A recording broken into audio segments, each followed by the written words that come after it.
Before we start, just a quick reminder to hit that subscribe button. Only 2% are subscribed. At 1,000 subscribers, I'll be posting a special video. Knuckles to wood, chain clacks, a palm slams the door shut hard. I lean in with my shoulder and keep it open. I'm Alex 20, I spit fast through the gap. A brown eye narrows at me from the dark. He grins like he owns this hallway already. Off the porch, his breath hits my cheek and lingers. I plant my foot and push the jam with both hands. The chain grinds, my pulse kicks, sweat stings the cut. 5 minutes, I say, then I'm gone, promise. Silence, then a laugh that invites trouble closer. Babe door, a thin voice behind him, my mother's voice. His shoulder blocks her, he tilts his head slow. Turn around, he says, walk right now. I pull my phone and start recording with shaky thumbs. The lens catches his smirk and my bleeding skin. He flinches at the red dot, the grin drops an inch. Why the camera, he asks, jaw tight as wire. So no surprises, I breathe, so I leave with proof. He reaches for the phone and I jerk it back. The chain sings again and I brace for the hit. My mother's fingers appear through the crack like a plea. Stop it, she whispers, voice small and chipped. He does not move, I shift my weight and wait. Box, I say, old papers, that's all I want. He snorts, you want what I tell you to want. Sirens echo 3 blocks out, thin at first, then closer. Not mine, someone else called, maybe a neighbor watching. He hears it and steps forward anyway, heavy and slow. I feel the door scrape my ribs like a warning. The chain strains, one loud click from snapping. He studies my face like he knows it from somewhere. Recognition lands, his fingers flex, the grin returns mean. Thought I'd never see you again, he whispers. My mouth dries, my hands do not move now. The siren grows teeth and turns onto our street. Let me talk to her outside, I say, voice low. He drags his thumb across the chain and smiles wider. House rule, he says, guests stay on the porch. The porch boards creak under my heel as I shift. My mother's ring scrapes metal, she's trying the latch. Blue lights paint the curb, tires hiss, doors open fast. He steps back half an inch but keeps his body squared. I hold the phone higher and lock my elbow tight. My mother breathes hard behind him like she's running. A radio crackles and climbs the steps toward us. Problem here, a firm voice from the threshold. I lower the phone but keep it recording anyway. He's trespassing, he says, chin up and casual. I stare flat at the chain and nod at him. Invite me in, I say, or bring the box out. The officer gestures, chain off, no patience, no smile. A pause hangs between his fingers and the hook. He looks at me, then the badge, then the camera. Metal slides, the chain drops like a dare on concrete. I keep my foot steady because this could turn ugly. He swings the door wide and fills the frame, broad and sure. I don't step in, I angle my shoulder and wait. The officer nudges past and clears space with one arm. My mother appears, eyes damp, lips pressed thin. She won't meet my stare, which twists my gut tight. Where is it? The officer's voice cuts clean through. In my old room, I answer, pointing down the hall. He nods once and motions me forward with a look. The boyfriend mirrors me step for step like a shadow. My mother trails, hands knit together and trembling. We pass a wall with fresh patch marks and stripped nails. No framed memories, no clutter, just blank repairs. My throat tightens, but I keep my mouth shut. This is not about walls, this is about leaving. The boyfriend bumps my shoulder and smiles like sport. Careful, the officer warns, palm open toward both of us. I'm careful, the boyfriend mutters, eyes fixed on me. We reach the doorway and the air feels narrow. A single taped box waits under the bed frame. My heartbeat counts each step because nothing feels safe. I crouch, the tape holds stubborn, my key saws through. My fingers sting, I pull the flaps back slow. Envelopes sit on top with neat dates across them. A thin plastic sleeve peeks out under the stack. I tuck it deeper because eyes are everywhere. "Take what's yours," the officer says, tone clipped. The boyfriend lines, then thinks better and straightens. My mother hovers at the threshold and swallows hard. I pocket the papers and close the box again. The sleeve stays hidden because timing keeps you alive. "Let's go." I lift the box and feel the weight shift. The boyfriend shifts too, like he wants to test me. The officer blocks him with that same quiet hand. We walk back down the hall in a tight line. Each step sounds like a countdown I cannot stop.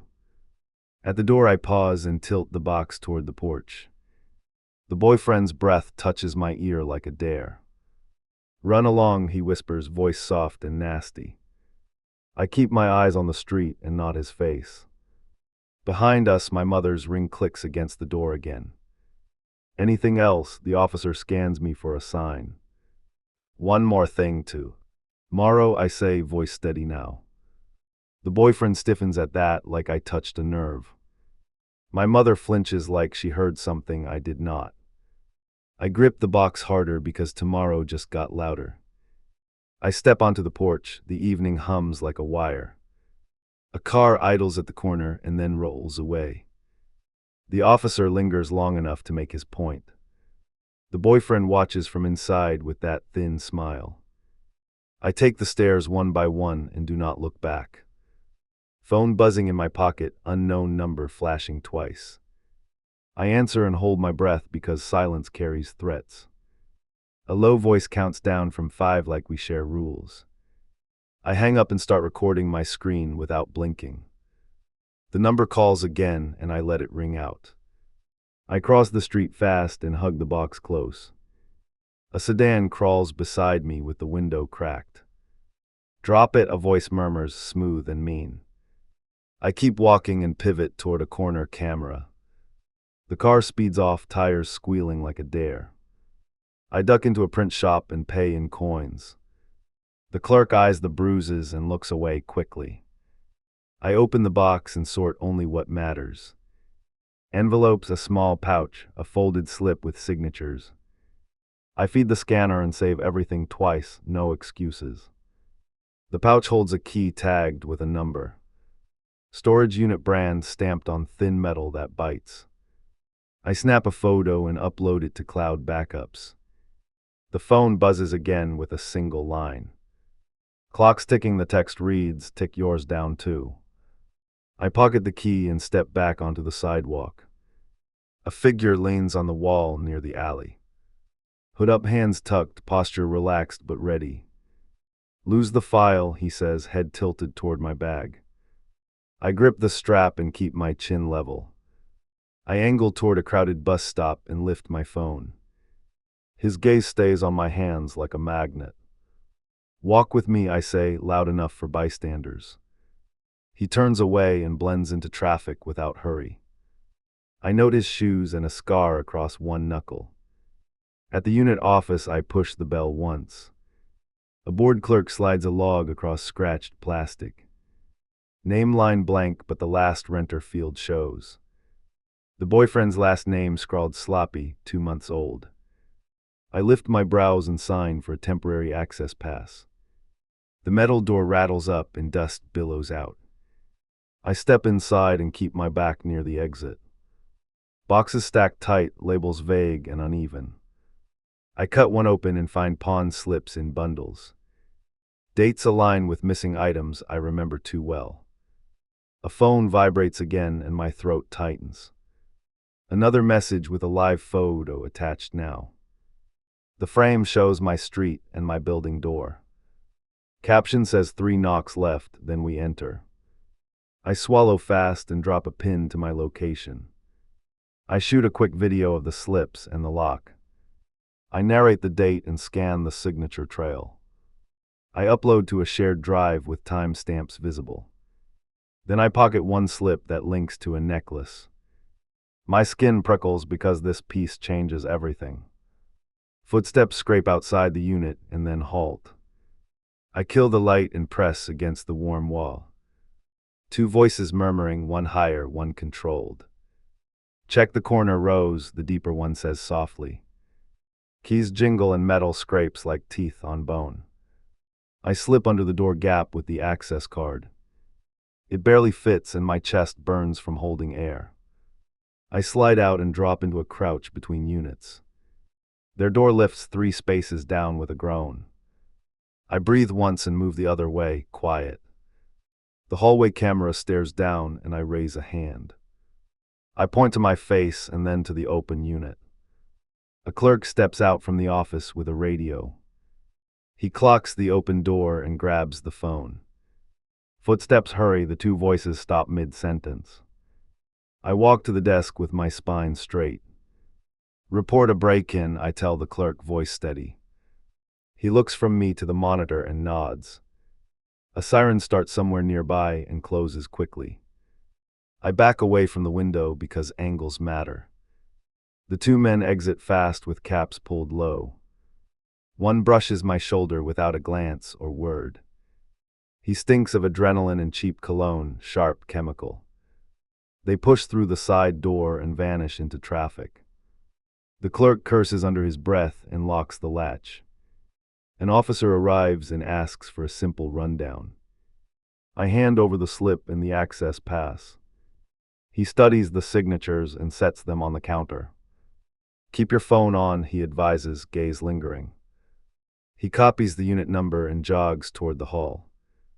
I step outside and call my mother twice. Voicemail clicks after 2 rings and then cuts. I text one line, meet me at the corner bench now. The typing dots appear and vanish without reply. I start walking anyway because waiting invites risk. Halfway there, a teenage kid blocks my path. He stares at my bag and then at my shoes. You dropped this, he mutters, holding a folded napkin. Inside, a tiny camera lens winks between adhesive strips. I pocket it with 2 fingers and keep moving F. The corner fills with commuters and noise and motion. My mother stands near the bench with shoulders rigid. She looks past me like there's no safe focus. I stop 2 steps away and open my palm slowly. The necklace slip sits there like a lit fuse. Her eyes meet the date and then the signature. Her mouth opens and shuts as if words cost money. I did not pawn it, she breathes, barely moving. I tap the signature line and nod once, clean. A shadow falls over us from the street behind. The boyfriend approaches with careful strides and cold patience. He glances at the crowd and then at my hands. Family meeting, he murmurs, smile tight and thin. I hold the phone where he can see the recording. He stops just beyond arm's reach and studies my face. Come home, he says, voice stripped of warmth. Bring the box and the slip and the key. My mother's fingers curl around the bench until white. No, she whispers, eyes switching between us 2. He takes half a step that feels like a threat. A police cruiser turns the corner with lights off. The boyfriend clocks it and shifts his weight back. I tilt the phone so the lens catches his profile. His jaw flexes once and then stays stone. The cruiser slows and parks by the hydrant deliberately. He exhales through his nose and resets the smile. Tomorrow morning, he says, barely above a breath. He taps his own pocket twice and backs away. My mother sways like she might collapse into the bench. I slip the slip into her palm and keep my eyes up. The officer from earlier steps out and scans the scene. I lift a hand and he joins us with quick strides. We need a safe place for tonight, I tell him. He walks us toward the cruiser while watching traffic. The boyfriend is gone, but the unit key digs my skin. I slide into the cruiser and keep the box tight. My mother sits beside me and stares at her hands. Phone's off, the officer says, fingers tapping the dash. I flick mine to airplane and watch her follow slowly. The squad radio crackles with a call that sounds close. We stop behind the station and enter through a side door. A metal detector chirps once and then clears us through. He leads us to a small interview room and waits. 2 minutes, he says, eyes on the hallway camera. I keep the key in my palm because it matters. A second officer arrives with a clipboard and a recorder. Start from the storage unit, she instructs, pen ready. I place the pawn slip on the table between us. She studies the signature and nods without comment. Any other proof, she asks, gaze heavy on me. I slide a flash drive across and watch her glove up. She plugs it in and scans thumbnails without pausing. You kept metadata intact, she notes, voice approving. I answer with a single nod to save time. She copies everything to an evidence folder and locks it. Safe accommodation tonight, the first officer says quietly. There's a church shelter 2 blocks over. My mother flinches at the word shelter and folds inward. I push the key across the table with a plan. Let me sit on the unit, I tell them firmly. The room goes still for a beat that stretches. That is not advisable, the second officer replies slowly. Then set a watch while I retrieve 1 box, I counter. I tap the pawn slip with 1 finger for emphasis. That box connects to the necklace and his name. She meets the first officer's eyes and thinks hard. 15 minutes inside with a patrol nearby, she decides. No hero stuff, the first officer adds, tone flat. My mother grips my sleeve and shakes her head. Stay where the camera can see, she whispers through clenched teeth. We leave the station by the same quiet corridor. A marked car idles at the curb with lights dark. Follow us and keep distance, the first officer says. I help my mother into the back seat carefully. She holds my wrist and refuses to let go. The unit hallway smells like dust and old paint. A patrolman lanes on the corner with a bored stare. He nods once and checks his watch without interest. I raise a hand to the camera and step forward. The metal door shutters open and the box waits. I choose a different stack this time and slice tape. Inside, a ring binder with clipped invoices and totals. Each page shows items matched to dates and addresses. The address column stops 2 months ago without explanation. I snap photos and keep the order intact for court. Footsteps approach again and then hesitate near the turn. The patrolman's radio pops once and then goes silent. He rounds the corner with 1 hand on his belt. Finish up, he murmurs, eyes sliding past me. I seal the box and tuck the binder under my arm. My phone vibrates even through airplane mode, buzzing nervy. Emergency bypass from 1 contact I set earlier intentionally. The screen flashes a single line from the print shop clerk. Man asked for your copies and left angry after refusal. I swallow hard and picture the napkin camera. In my pocket. We exit the corridor as the other patrol car arrives. The second officer steps out and scans the nearby street. Shelter is on the next block, she notes to us. We will circle for an hour and then check back. My mother nods once, face drained yet focused now. Inside the shelter office, a volunteer slides a ledger over. She keeps her tone warm but brisk, efficient and clear. I sign my mother in and request a cot near staff. The volunteer marks a bed number and hands me a card. Curfew at 9, she reminds, eyes flicking to me. I walk her to the room and wait by the door. She clutches the card like it might vanish mid-step. You stay too, she whispers, voice rough and low. I glance at the hallway camera and then my watch. I need to meet someone before curfew, I answer. She stares at me like she can force a promise. I point at the staff desk and then at the patrol car.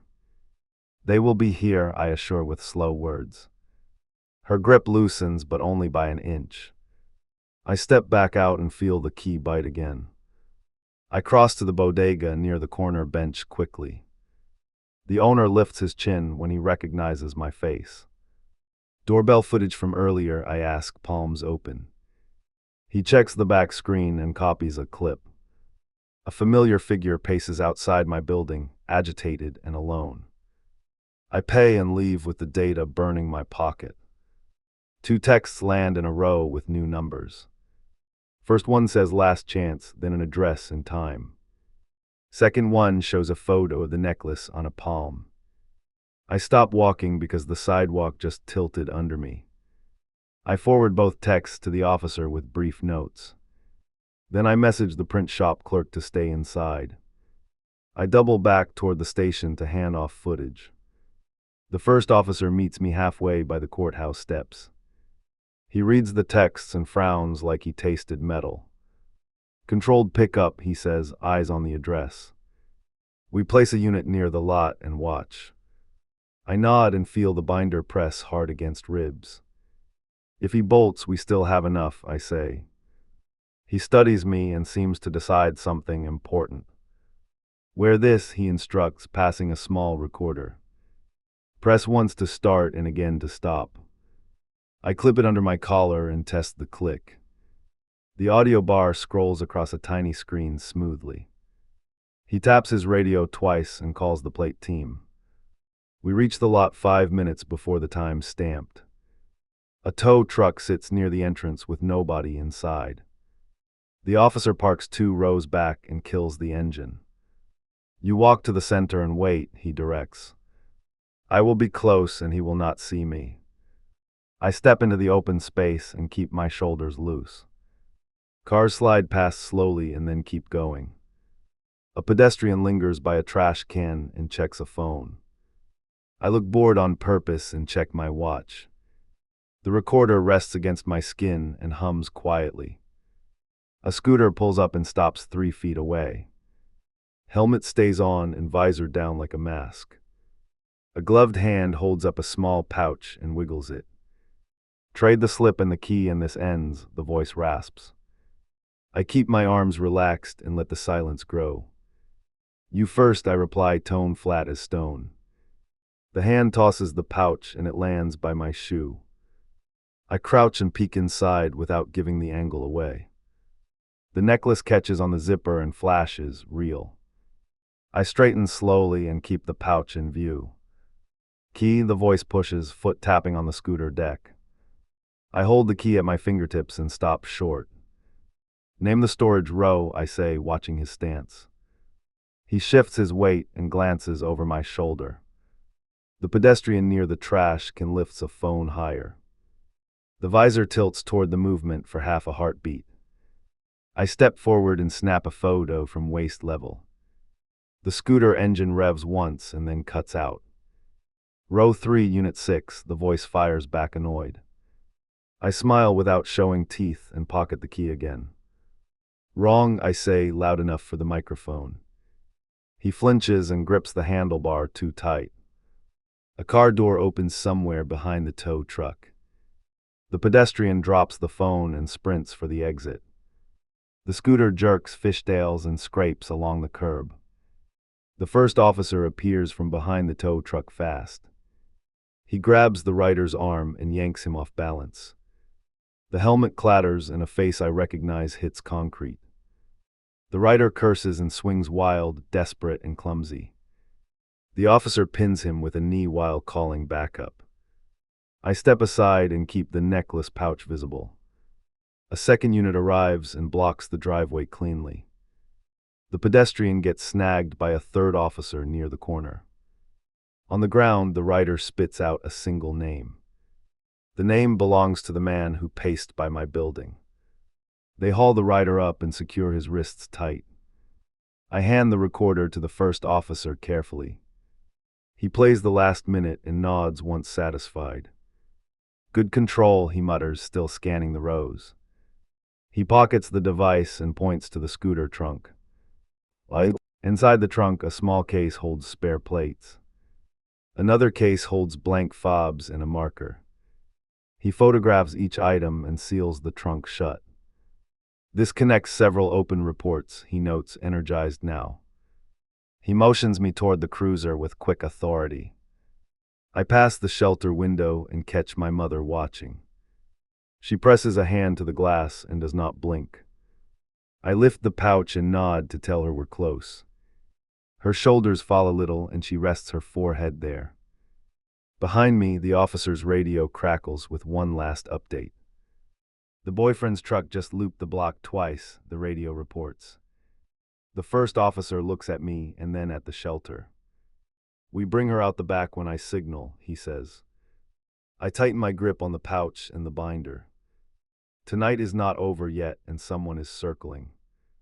Back exit now, the officer lifts 2 fingers and moves. I guide my mother down the steps fast and low. Tires scrape in the alley as a truck drifts sideways. It blocks the lane and idles like a dare waiting. My grip tightens because there is no other path. Door swings, he drops to the ground with slow confidence. Get in, he orders, chin flicking toward the cab. My mother flinches and reaches for me instead. The officer plants himself between us and the grill. I angle left, testing space that might vanish. He taps his fob and the truck inches forward. The officer slams a palm on the hood hard. Neutral now, the voice cuts sharp and controlled. He laughs through his teeth and keeps the wheels creeping. I step to the driver window and raise my phone. You want the unit key, I say, steady and clear. Take a walk with me, 2 minutes only. His eyes spark and he pockets the fob fast. Already cleared it, he blurts, mouth ahead of brain. The officer's eyebrows lift because that slips everything. A second cruiser noses into the alley behind us. Doors pop, 2 more uniforms spread wide and careful. Keys on the roof, one barks, hand on taser. He hesitates, then tosses a jangling bunch up top. Metal skids and the engine finally dies, barely. I pivot the camera toward his face and wait. He stares past me at my mother and smiles thin. Come home and this ends before sunrise. She reaches for her pocket and pulls the slip. Not coming, she whispers, voice hard as cut glass. Detectives arrive with a folded paper and clipped tone. Search of the vehicle, one announces, flashing the warrant. They open the truck and lift a floor panel slow. Out comes a case with tags, fobs, and stamps. They photograph each pile while he starts chewing air. His phone lights up on the seat with a ping. A banking alert scrolls across with a familiar name. Transfer approved using her profile and a recent code. I tilt the screen so the camera catches every digit. My mother squeezes my elbow and does not look away. He lunges for the phone and clips my shoulder hard. I stumble and keep the lens up like a shield. The officer locks his forearm and wrenches him backward. He thrashes once and snaps a boot toward my knee. Another cop hooks a leg and folds him to asphalt. Stop, my mother says, stepping forward with a shaking hand. She points at the alert and then at his wrist. He accessed my account without my consent. The detective nods once and marks the time loudly. A body camera turns and catches her words clean. They cuff him to the tow point and step back. I pull the recorder from my collar and click stop. The detective asks for it with an open palm. I pass it over and swipe sweat from my brow. He pockets it and signals the evidence unit up. A bystander hovers at the mouth of the alley. Phone up, face eager, eyes darting across uniforms. Keep filming, I tell him, voice carrying on purpose. He nods and plants his feet like a tripod. The crowd forms a loose wall that discourages heroics. The truck cabin yields a folder with pawn numbers. Dates, amounts, and signatures that line up too neatly. The detective lays them on the hood in a row. He asks my mother which entries are hers in truth. She taps none and keeps her palm hovering, ready. The officer angles me aside near the brick wall. You still have that unit pass, he asks low. I produce it and the corner tears from my grip. The writer named this man as supervisor during booking. My stomach flips because that puts him at the center. He starts talking fast from the ground, noise without substance. Every sentence dodges ownership and reaches for sympathy. The detective ignores it and calls for the tow. Chains clink as the truck gets prepped for removal. He watches the lift with a tight jaw and rage. "Statement now," the officer tells my mother gently. We step to the rear cruiser and open the hatch. He turns on a recorder and waits for clear lines. She recounts the alley, the demand, the alert, short. Her breath shakes, but her words never wander. I return the unit pass and hold out the necklace. The detective photographs it beside the slip twice.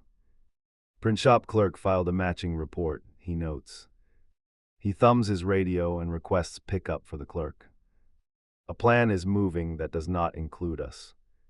Sirens fade, the alley calms, but the air stays wired. He leans against the bumper and levels a stare at me. "This is not over," he mutters, lips barely moving. I lean closer so the camera hears the threat crisp. He looks past me and smiles at my mother again. The officer shifts him upright and checks the cuffs. A cruiser door opens and he gets guided eye. Inside, he twists once and tries to kick the frame. The door slams and the window locks halfway down. His face is a mask that promises retaliation. "Back route to the shelter," the detective advises quickly. "Then station in 1 hour for formal paperwork." I nod and pocket the slip with a steady hand. We follow a volunteer through an inner corridor maze. Every turn buys seconds he cannot see coming. We reach a service gate that opens on a side street. The officer scans both directions and waves us through. I keep my body between my mother and the road. My phone buzzes with a new masked number again. The message reads, "You hurt him, now we collect." I forward the text to the detective without delay. He replies with a short hold position and a timer. Another patrol rolls up and idles beside the curb. The driver leans out and asks for our names. He checks a list and nods us into the back. As we pull away, a motorcycle creeps into the alley. The rider pauses at the toe marks and studies them. He sees the squad car and aborts with a sharp turn. I track the plate and speak it out loud twice. The patrol logs it and radios the numbers ahead. We stop a block from the station to regroup quick. The detective meets us on foot with a notepad. "Your apartment keys?" he asks, hand extended and calm. I pass them over because he needs a controlled entry. He nods, then points at a map with 3 arrows. "2 officers retrieve documents from your mailbox now. Another team secures the lobby cameras and building logs. Do not return there until I call you directly." I agree and feel my shoulders drop half an inch. He glances at my mother and offers bottled water quietly. We step into the station side door for the last push. A clerk leads us to a small booth with glass. Forms slide through with spots for initials and dates. We sign where the lines tell us and keep moving. The detective waits by the exit with one more update. Truck search found a safe hidden behind the seat. Inside were IDs, bank cards, and a locked phone. We will crack it tonight with a warrant signed. I nod as the weight of it clicks into place. Outside, a horn blares once, short and impatient, trouble circling. Alarm on the desk buzzes and the detective waves me in. A tech holds up the unlocked phone with a stiff grin. "Face match from the toe," he explains, tapping the gallery. Transfers, draft messages, a selfie with my building door. I nod once and feel my jaw clench harder. We move to an interview booth and start a quick playback. The writer from the lot names a drop spot behind my block. The timestamp hits in 20 minutes like a trap. "Controlled pickup again," the detective confirms without blinking. I pocket fresh batteries and check the recorder twice. I text the print clerk to stay put and answer only cops. He replies with a thumbs up and a shaky heart. My mother waits near the hallway and twists her hands. 15 minutes, I promise, keeping my voice level and slow. She presses the necklace pouch back to me for luck. We cut through alleys with a cruiser following tight. An unmarked car slides ahead and idles near a dumpster. The detective gestures to an overhang with a narrow view. I stand there and stare at my watch like I'm bored. Footsteps approach, quick and nervous, then stop behind me. Cash for your silence, a voice offers with fake calm. A man steps into my side vision with a canvas bag. He opens it just enough to show bundled bills. Walk away and this storm ends tonight. I turn my head a fraction and let the recorder breathe. Count it here, I say, holding out the pouch. He reaches and pauses when he sees the necklace glint. That stays, he hisses, eyes cutting to the street. I pull back half step only and make a small shrug. Then add another stack and maybe I forget. The unmarked car door cracks without a sound. He senses movement and closes the bag in panic. Fine, he mutters, stuffing it into my arms. The detective rushes from behind the dumpster like a sprint. 2 uniforms sweep in and pin him to the wall. I hand over the bag and keep my palms open. The detective checks the serials against a printed list. Matches ping across his screen in fast succession. Stolen from 3 pawn shops this month, he states. The man curses and kicks at the curb like a child. My phone vibrates with a message from building security. We got footage of mailbox tampering tonight, please respond. I forward it straight to the detective and start walking. Next stop, he says, already calling the supervisor in. He tells the cruiser to meet us at the lobby door. We arrive as the superintendent unlocks the camera room. He pulls up a clip and scrubs to 9 minutes ago. There he is, hood up, working my box with a tool. He pockets envelopes and wipes the slot with a cloth. The timestamp lines up with the bank alert perfectly. Preserve the clip, I say, pointing for the log. The detective copies it and requests the tool description. Silver pick, black handle, taped grip, the super answers. I smile because I saw that handle in the truck earlier. Check the photo set from the tow, the detective orders. A patrol calls in from the storage locker driveway. A second man tried to pry our lock and ran. They chased him to a rideshare and grabbed the plate. The detective marks the number and pings highway units. A reply comes back that the car just crossed the bridge. My mother reaches the lobby and stays near the guard. She watches the video once and sets her shoulders. Temporary order tonight, the detective promises, voice steady. We can file emergency protection within the hour. She nods and asks for a pen with a steady hand. We sign affidavits on the counter while radios chatter. A clerk appears with forms and a small stamp kit. My mother stamps each page like she is nailing boards. I initial next to time fields and breathe through it. The clerk seals the packet and bolts for the courthouse. We step outside and the street feels too quiet. A motorcycle idles half a block away behind parked vans. I angle my body to hide the pouch and watch. The rider rolls forward and lifts 2 fingers lazily. The detective raises his phone and snaps a clear frame. The rider stalls when a cruiser slides in behind him. He guns it and skims the curb with reckless speed. Another unit blocks the far end with crisp timing. He drops the bike and runs along the fence line. A taser cracks once and he folds hard to the ground. They haul him up and pull a silver pick from his pocket. Black handle, tape wrapped, smudged from fast work. The detective holds it next to the paused truck photo. The shapes match like twin mistakes under pressure. The rider looks down and shuts his mouth entirely. We return to the station door for the final round. The clerk reappears with the judge's signature and a copy. Emergency protection granted for both of us tonight. The paper lands in my hand with an official thud. The detective nods toward the shelter and sets his watch. Escort back, then one more interview, he instructs carefully. After that, you both sleep in a secure room. I glance at my mother and she gives a single nod. We start walking with 2 officers flanking our sides. Behind us, the rider's bike gets hoisted onto a truck. Block number again, it rings once, then a whisper curses my name. You ruined everything, meet me or I torch that place. I hold the phone away so the recorder catches tone.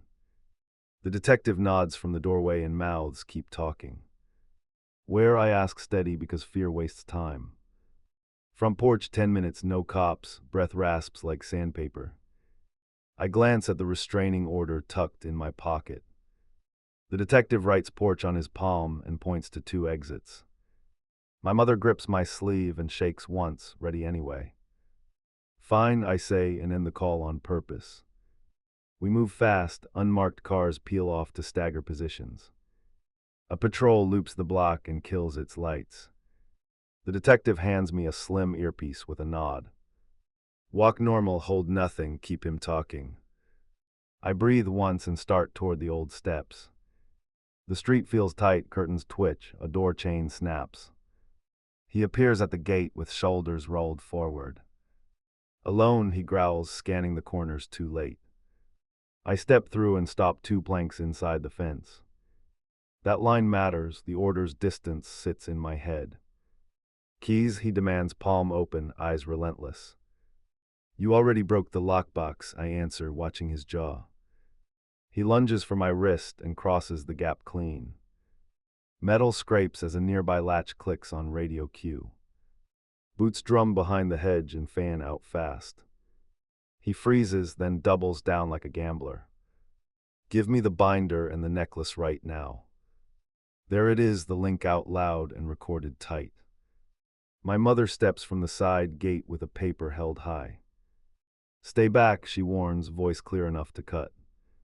He reaches again and barks into my face. Your little videos won't save you this time. Already did, I murmur, tilting my chin to the cars. Red and blue wash the fence as 3 officers rush in. He turns to bolt and slams into a cruiser bumper. They take him down fast, arms pinned, knees anchored. He thrashes and spits threats that stumble over names. Storage bank mailbox, each word lands like a stamp. The detective leans close and quotes the distance clause. Cuffs click tight and final, and he glares at me. House check, the detective orders, chin toward the door. A warrant team enters and disappears down the hall. I stand with my mother at the gate and wait. Inside, a tech calls out a bundle of microcams. One matches the napkin lens tucked in my pocket. They carry out a small hub buzzing with recordings. Labels show dates and short notes next to addresses. The detective flips a switch and the screen fills with feeds. 1W. Indow shows our mailbox from 2 nights ago. Another shows this porch, this moment, frozen on loop. Enough to charge conspiracy and stalking, the detective says. He photographs the hub and seals it inside a bag. My mother exhales hard and wipes her face with her sleeve. The team emerges with a slim safe and a tag list. Open it at the station, someone calls, already moving. A neighbor steps out and raises a timid hand. I'll sign as a witness, she offers, eyes darting. The detective takes her number and thanks her softly. He feeds updates into his radio while scanning the street. A tow truck hooks the truck from last night's alley. My mother walks to the threshold and pauses at the frame. She looks back at me and then at the officers. Can I collect a few clothes, she asks, voice steady now. The detective nods and assigns a partner to walk with her. I wait outside and count each minute like a metronome. She returns with 1 bag and a straight spine. No photos, no notes, just essentials, she says dryly. The detective locks the door and hands the super a form. New cylinders tonight, bill the department, he instructs. The super agrees and starts making calls immediately. They load him into the car and slam the door. He stares through the glass and mouths something ugly. I raise the restraining order and tap the date with a finger. He looks away first and bites his lip until it blades. The cruiser pulls out and takes him to booking. We ride back to the station for signatures and copies. The safe opens under a tech's careful touch and code.